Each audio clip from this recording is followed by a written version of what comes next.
Très bien, je vous invite à ouvrir votre Bible à Jean chapitre 1er. Jean chapitre 1er, nous allons lire les versets 6 à 13. Jean chapitre 1er et les versets 6 à 13. Les versets 6 à 13. La Bible nous dit ceci dans Jean chapitre 1, verset 6. Il y eut un homme envoyé de Dieu. Son nom était Jean. Il vint pour servir de témoin, pour rendre témoignage à la lumière, afin que tous crussent par lui.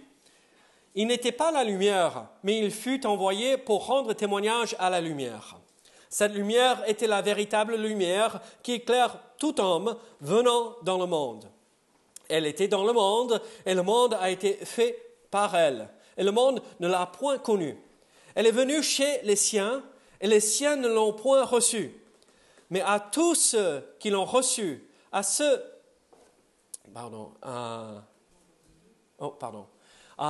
tous ceux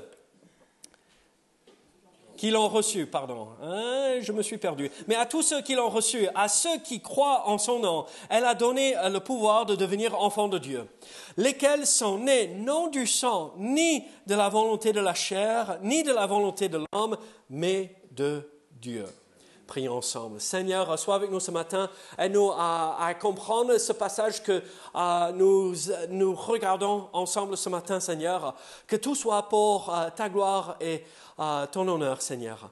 Seigneur, aide-nous à ne pas repartir d'ici en ayant juste entendu, mais Seigneur, aide-nous à permettre ton esprit de nous convaincre de vérité, de nous changer, de nous transformer par la puissance de ta parole.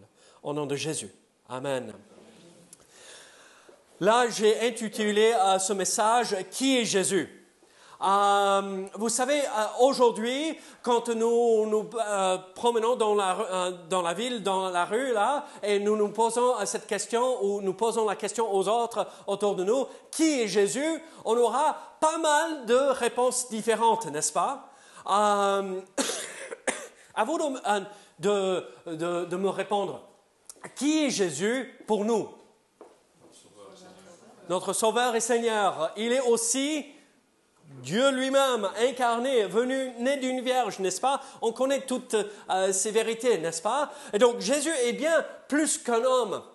Mais en fait, quand nous contemplons et quand nous comprenons tout ce que Jésus a pu dire, faire, exprimer, proclamer, prêcher, on comprend que le monde ne peut pas rien faire. Le monde est obligé de répondre d'une manière ou d'une autre quand on leur pose cette question, qui est Jésus? En fait, quand nous voyons sa vie sans péché, nous sommes confrontés par cette réalité que, regardez, il n'est pas un homme normal, il n'est pas un homme comme un autre. Quand nous voyons aussi les paroles magnifiques qu'il a proclamées pendant ses messages, les enseignements que nous avons reçus dans les évangiles, nous voyons que ce n'est pas juste n'importe qui. Quand nous voyons les miracles qu'il a fait, les guérisons qu'il a fait, quand il a tout accompli, tout simplement par les paroles, on ne peut pas juste rester là sans réagir d'une manière ou d'une autre. Et en fait, quand nous regardons le monde et quand nous leur posons la question « Qui est Jésus pour vous ?», beaucoup vont répondre comme nous voyons dans Jean chapitre 7, verset 12. Les uns disaient « C'est un homme de bien ». C'est un homme, il donnait il enseignait des bonnes choses. C'était un homme qui enseignait une certaine moralité, des valeurs. C'était une bonne chose. Est-ce que Jésus est ça? Bien sûr, c'est un homme de bien. Mais il est bien plus que cela. Et en fait, nous ne pouvons pas nous permettre d'arriver au point où on dit Jésus est simplement un homme de bien. Il est bien plus que cela. D'autres sont même arrivés, si on regarde le Luc chapitre 7, verset 16, regardez ce que nous voyons. Tous furent saisis de crainte et ils glorifiaient Dieu, disant, un grand prophète a paru parmi nous. Et Dieu a visité son peuple. Certains étaient prêts même à dire Jésus est un prophète. Et sommes-nous d'accord que Jésus est prophète? Oui, la Bible enseigne clairement que Jésus est prophète, il est roi, mais il est Dieu. Et donc, on voit qu'il comble toutes ces choses parce qu'il nous a donné des prophéties pour la fin des temps. Donc, prophète dans ce sens. Mais il est bien plus que prophète. Il ne faut pas tomber dans le piège aujourd'hui, comme nous voyons certains religions, pour pas dire, mais ils regardent Jésus et c'est qu'un simple prophète. Et non, je suis désolé, Jésus est bien plus qu'un prophète. C'est le prophète avant tout autre, parce que c'est le Dieu Tout-Puissant qui s'est incarné, qui est venu parmi nous. Alors, oui, c'est un homme de bien. Peut-être, certains disent, c'est qu'un prophète, mais pas plus. Un grand homme, mais un prophète. En fait, le souci, si nous restons avec cette réponse-là, c'est un homme, ou peut-être même un homme envoyé de Dieu, un prophète, ça reste assez matérialiste, ça reste superficiel. Ça ne va pas en profondeur quand nous sommes confrontés par les vérités proclamées de qui est Jésus-Christ dans le Nouveau Testament. Et en fait, ces personnes qui disent « c'est un homme de bien » ou « c'est un prophète », ils vont tous arriver à un point dans leur vie où ils vont faire comme le peuple juif avait fait. Vous vous rappelez, là, quand Jésus est entré à Jérusalem, là, avant que la semaine de Passion a commencé, qu'est-ce qu'ils ont tous crié? « Hosanna, Hosanna » Ils le recevaient comme le roi. Et qu'est-ce qu'ils faisaient quelques jours plus tard? Le dimanche de Rameau, Hosanna, Hosanna, c'est notre roi. Ils mettaient les choses par terre, leurs vêtements, les palmiers pour qu'il marche dessus, pour le recevoir comme roi. Et quelques jours plus tard, crucifie-le.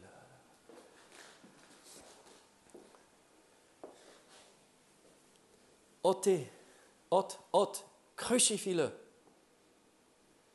Pilate leur dit, est-ce que je vais crucifier votre roi? Et qu'est-ce que le peuple d'Israël a dit? Nous n'avons pas de roi que César. Quand nous arrivons à un point où nous disons Jésus est un simple homme, Jésus est peut-être qu'un simple prophète, on va toujours arriver à ce point-là où on le rejette. Parce que ça reste matérialiste, humaniste, du point de vue humain.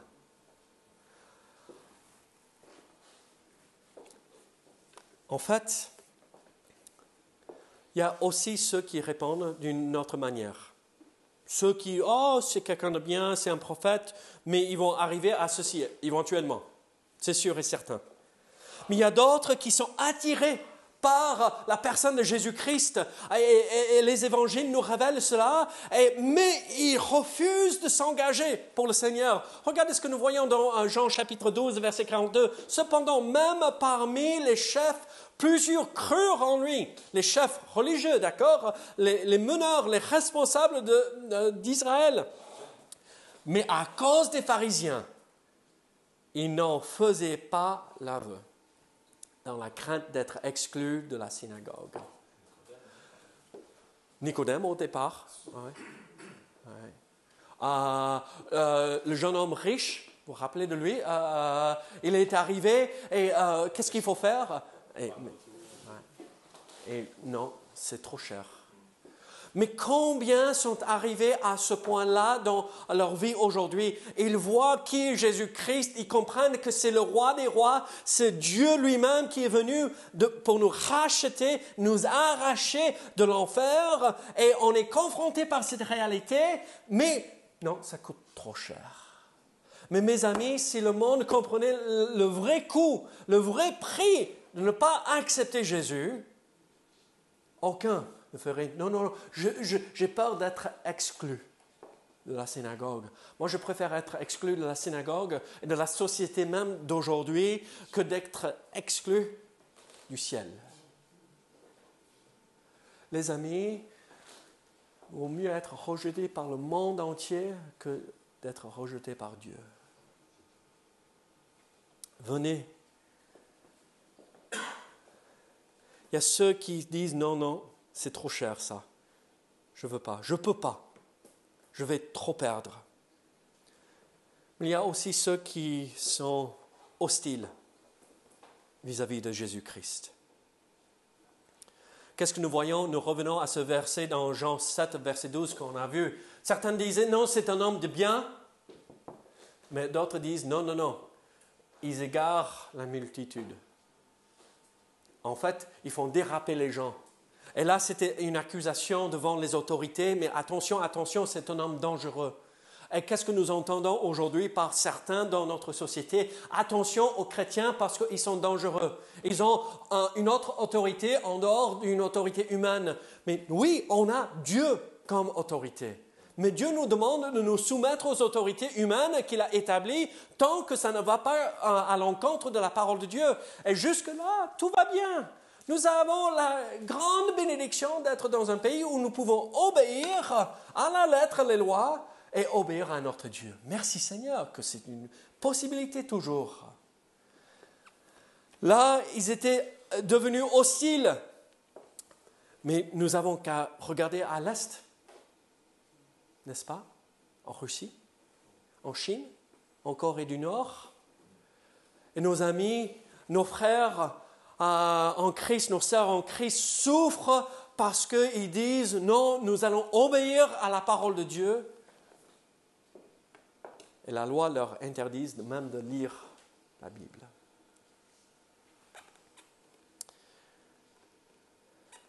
On a des amis qui étaient en Russie, juste il y a moins d'un an de cela. Et quand la guerre en Ukraine a commencé, la Russie, le gouvernement savait que si on laisse ceux qui croient comme nous croyons, ici dans notre pays, ça va déstabiliser les choses. Parce qu'ils seront contre la guerre. Nos amis sont rentrés chez eux parce qu'ils étaient menacés d'être emprisonnés. Qu'est-ce qu'on fait? Qu'est-ce qu'on fait? Alors, il y aura ceux qui sont hostiles, mais à nous de persévérer et rester fidèles. Il y a d'autres qui disent, « Oh là, celui-là, ils ne sont pas juste hostiles, mais regardez ce qu'ils disent. Ils se mirent à l'accuser, disant, « Nous avons trouvé cet homme excitant à notre nation à la révolte, empêchant de payer le tribut à César et se disant lui-même Christ, roi. » N'est-ce pas ce que nous entendons parfois? Vous allez avoir d'autres chefs. Oui, on a notre chef, Christ, notre chef spirituel. Mais là, non. Mais regardez, qu'est-ce qu'ils ont dit de plus par rapport à Jésus? Plusieurs d'entre eux disaient en Jean 10, verset 20, « Il a un démon, il est fou. » Pourquoi l'écoutez-vous? Aujourd'hui, nous n'entendrons pas des gens dire que Jésus était possédé d'un démon. Ça, ce n'est pas quelque chose qu'on va entendre très souvent. Peut-être des gens vont sortir cela, c'était un homme un peu bizarre, mais en fait, on va entendre, il était fou. Il n'était pas raisonnable dans ce qu'il disait. Il exigeait trop. Et même suivre Jésus, c'est être un peu fou, un peu faible d'esprit. Et c'est la béquille pour avancer dans la vie.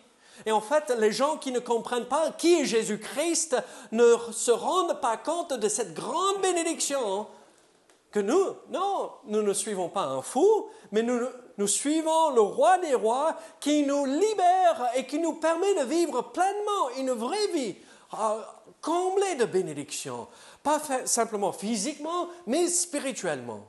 Et tant qu'ils ne connaissent pas cela et cette liberté, ils vont dire, mais c'est fou ça. Ma mère, vous savez, a été très malade. Elle est toujours très malade. Mais un médecin lui parlait une fois et disait, non, vous êtes malade parce que vous êtes chrétienne. Vous êtes juste folle. Vous imaginez? Il y a des gens qui disent ça toujours. Hein?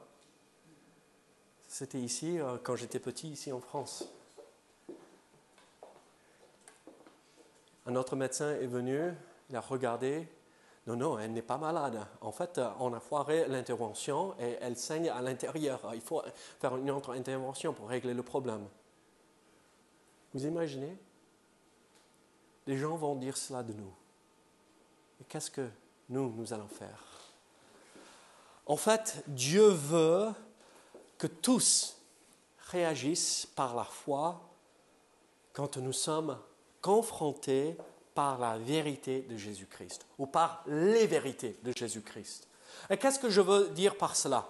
Regardez, en fait, si nous lisons les 5 premiers versets de Jean chapitre 1, qu'est-ce que nous avons vu la semaine dernière? Jésus est éternel, il est Dieu lui-même, il est venu en chair ici sur la terre. Et quand on est confronté par Jésus et Dieu, il n'y a que 2 manières que nous pouvons réagir. Soit par le rejet, comme nous venons de voir là, ce que je viens de lister avec « il est fou et c'est un homme de bien » ou un prophète, et tout cela, soit on le rejette, soit on l'accepte. Et en fait, nous allons voir que tout l'évangile de Jean, c'est le développement de cette idée. Jésus est Dieu, comment allons-nous réagir face à cette réalité? Allons-nous accepter cette vérité ou allons-nous rejeter cette vérité? Allons-nous accepter Jésus comme Dieu lui-même, comme notre Sauveur, ou allons-nous rejeter Jésus comme un simple homme? Et en fait, nous voyons quelque chose de magnifique. Jean,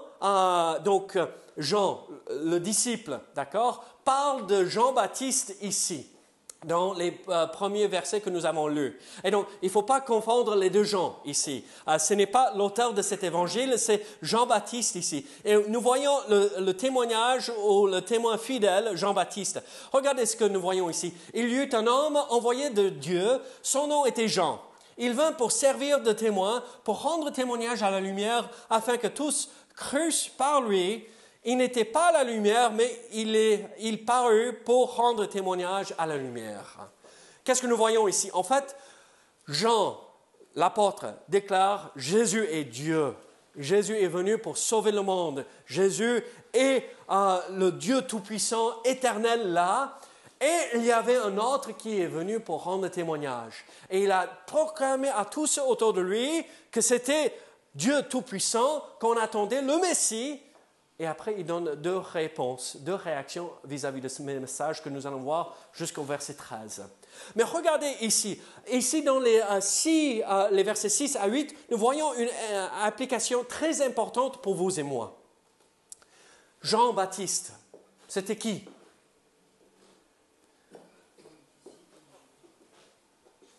Jean-Baptiste, non, il n'était pas un disciple. Dans un sens, parce qu'il suivait Jésus, mais il n'était pas un des 12 disciples, d'accord? C'était son cousin. Mais regardez, la première phrase. Il y eut un homme. C'était un homme. C'était un humain. L'idée, c'était un humain. C'était en contraste avec ce que Jean, l'apôtre, vient de dire. Jésus est Dieu, il est divin. Donc là, maintenant, on parle d'un simple humain. Mais, Goodwin, tu es un humain, toi, ou toujours extraterrestre? C'est pas sûr. C'est pas sûr? Moi, c'est pas sûr. Mélisse me regarde chaque matin, elle se pose la question, mais alors Paul, je crois que tu es dans le même bateau avec moi. Hein? On n'est jamais sûr de qui nous sommes, n'est-ce pas? Mais on est tous sûrs d'être des êtres humains parmi nous, peut-être. Alors, quand on parle de Jean, il y eut un homme qui s'appelait Jean-Baptiste. On parle d'un homme, un simple homme, comme vous et moi. Un simple être humain comme vous et moi, femme, homme, enfant, et Dieu a utilisé quelqu'un de normal pour être un témoin pour lui.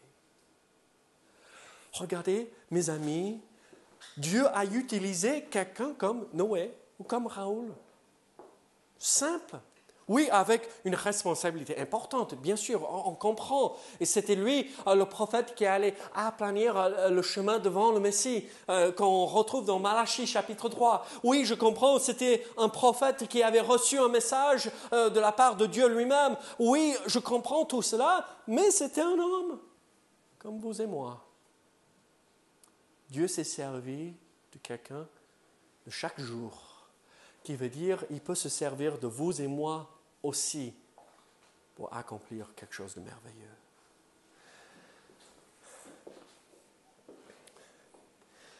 Il vint pour servir de témoin. Vous savez, ce mot témoin, il est important.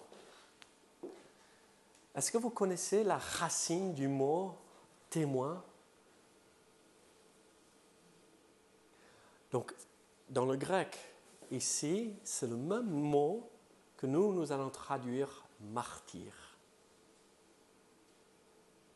Un témoin est un martyr. Donc, à l'origine, le mot martyr n'avait pas le sens de celui qui... D'accord? Le martyr était un simple témoin de quelque chose. Mais Jean était le témoin.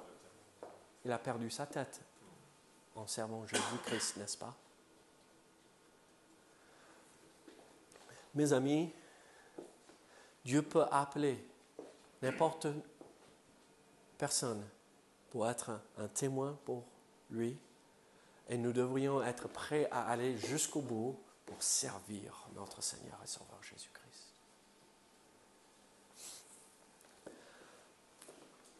Est-ce que vous connaissez le nom Jim Elliot? Jacques Elliot, il est décédé le 8 janvier 1956. Un Américain, pasteur, qui est allé en Équateur. C'était un pilote avion. Avec une équipe missionnaire, ils prenaient leur avion, vous savez, à hélice, et ils passaient au-dessus des arbres, la jungle, pour voir est-ce qu'il y a une tribu où ils n'ont jamais eu l'occasion d'entendre de l'Évangile.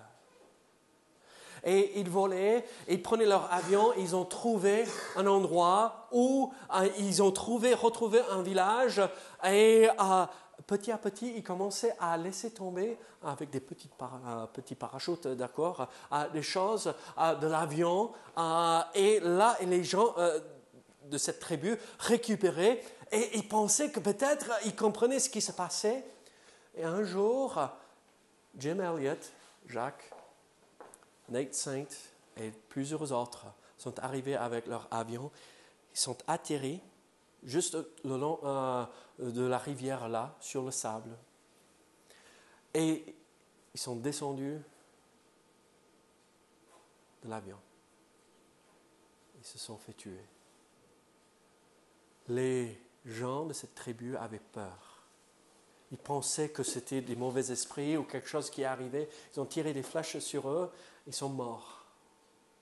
L'homme qui a tué le responsable, le chef de cette équipe, Jim Elliot, vous savez ce qui s'est passé? Par la suite, la femme de Jim Elliot, le martyr, elle est retournée dans cette tribu. Et ils sont continués à aller pour amener l'évangile. Le monsieur qui a tué est venu au Seigneur, établit l'Église. Maintenant, cette tribu est au Seigneur. Regardez, sommes-nous prêts à faire la même chose aujourd'hui pour amener l'Évangile? 1952.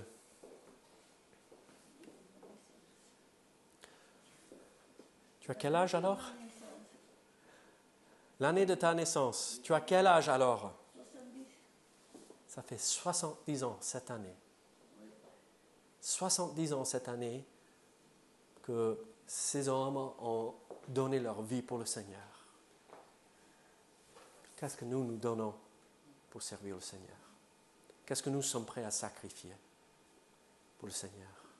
Alors, qu'est-ce que nous voyons? Ce témoin fidèle, et Jean nous interpelle, n'est-ce pas? Il y a eu un homme qui est venu pour rendre témoignage, et cet homme n'était pas la lumière, mais il est là pour rendre témoignage à la lumière. Et qui est cette lumière? Jésus-Christ, n'est-ce pas? Mais nous voyons dans les versets 9 à 11, la première réponse, c'est le rejet des incroyants. Le rejet des incroyants face à cette vérité. Jésus est Dieu. Maintenant, comment allons réagir les hommes? Cette lumière était la véritable lumière qui, en venant dans le monde, éclaire tout homme. Elle était dans le monde et le monde a été fait par elle et le monde ne l'a point connue. Elle est venue chez les siens et les siens ne l'ont point reçue. Qu'est-ce que nous voyons en fait? Christ vient pour éclairer tous les hommes. Là, c'est merveilleux. Dans le verset 7, nous voyons ceci. Qu'est-ce que nous voyons? Pour rendre témoignage à la lumière, afin que tous crussent par lui. En fait, la lumière est venue pour que tous puissent avoir l'occasion de croire en Jésus comme sauveur. Là, il est venu dans le monde pour que le monde, tous les hommes puissent être éclairés par la vérité de Jésus-Christ. Pourquoi? Parce que Dieu veut que tous parviennent à la connaissance du salut. N'est-ce pas? Dieu veut que tous soient sauvés, car Dieu a tant aimé le monde, pas un certain groupe, mais tous.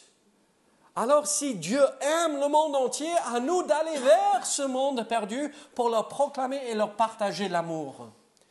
Vous savez ce qui m'étonne le plus?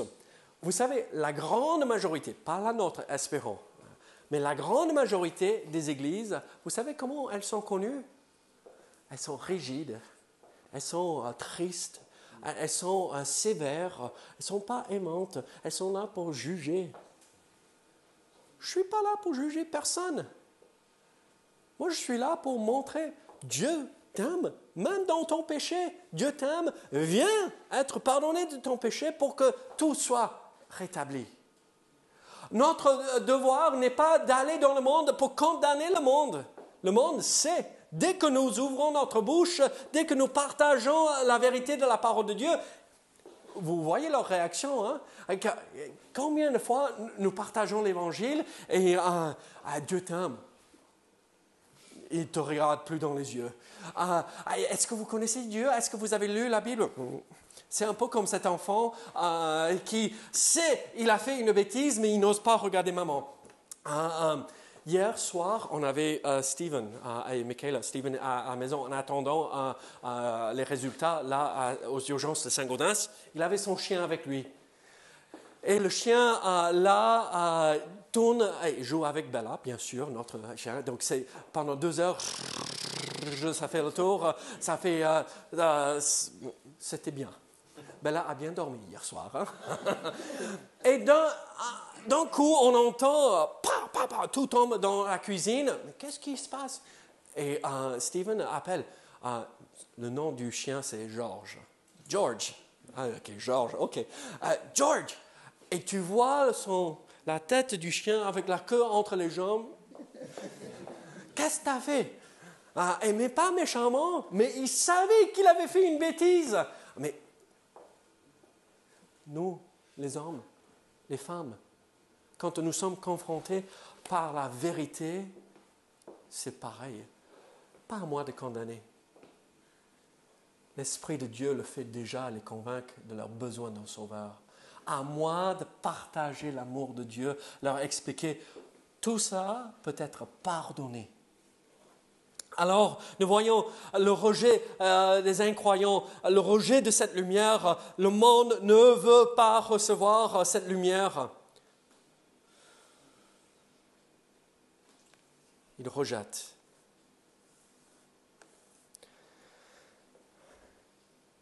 On attrape plus de mouches avec du miel qu'avec le vinaigre. Et malheureusement, beaucoup de croyants sont tournés au vinaigre. Hein. Ils n'ont pas un bon goût. Nous ne sommes plus le sel de ce monde. Le sel, tu m'as vu hier à midi, n'est-ce pas? Le sel, hein? Beaucoup de sel. Les artères, chez moi, non, j'essaie de rester raisonnable. Mais le sel, c'est bon. Yann, j'ai attrapé Yann un jour à table avec le salière, oui. Il avait mis dans sa main.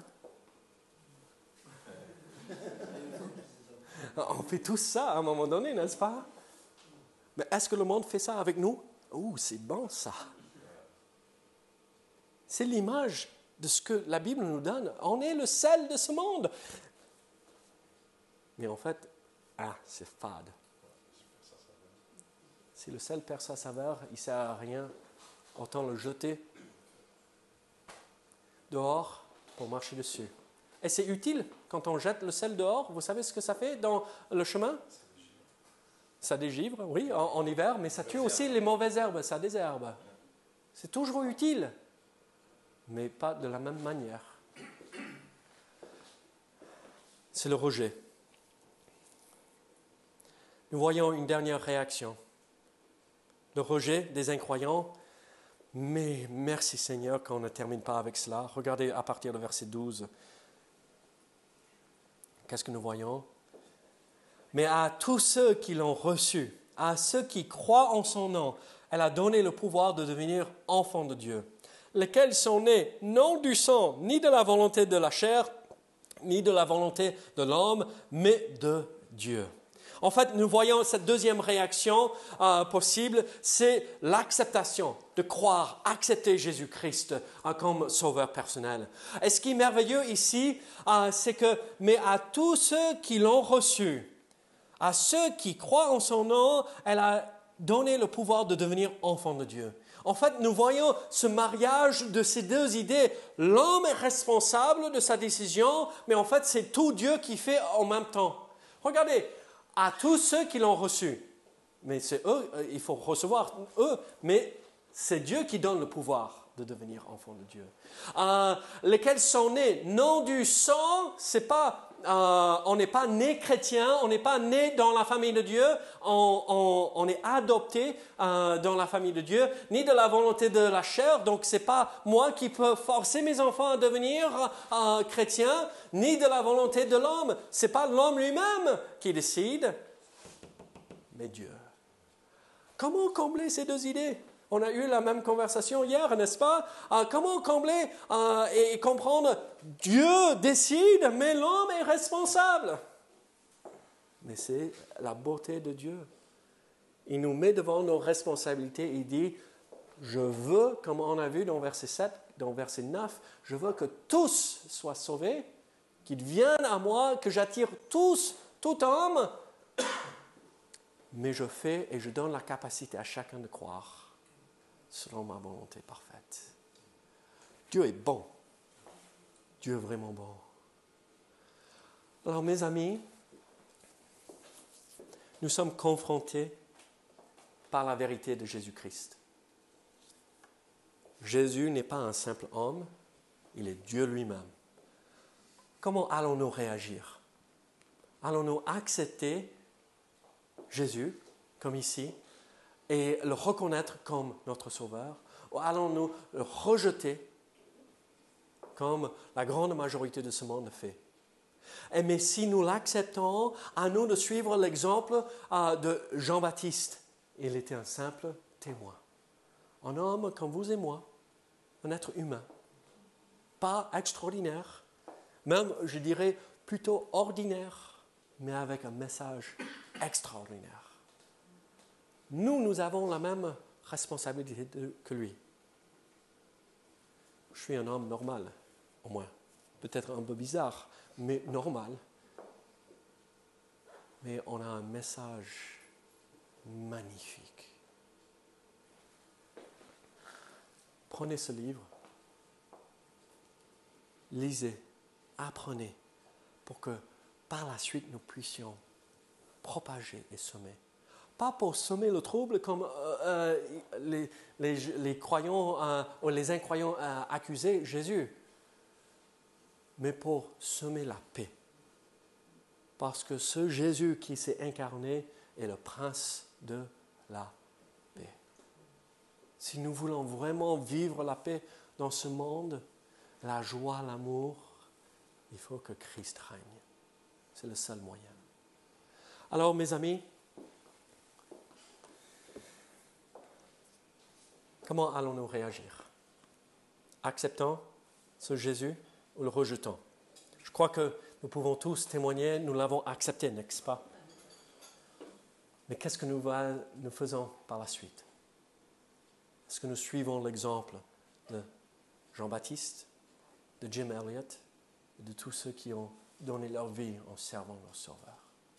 Prions ensemble. Seigneur, merci pour ta parole. Seigneur, merci pour tout ce que tu fais pour nous et en nous.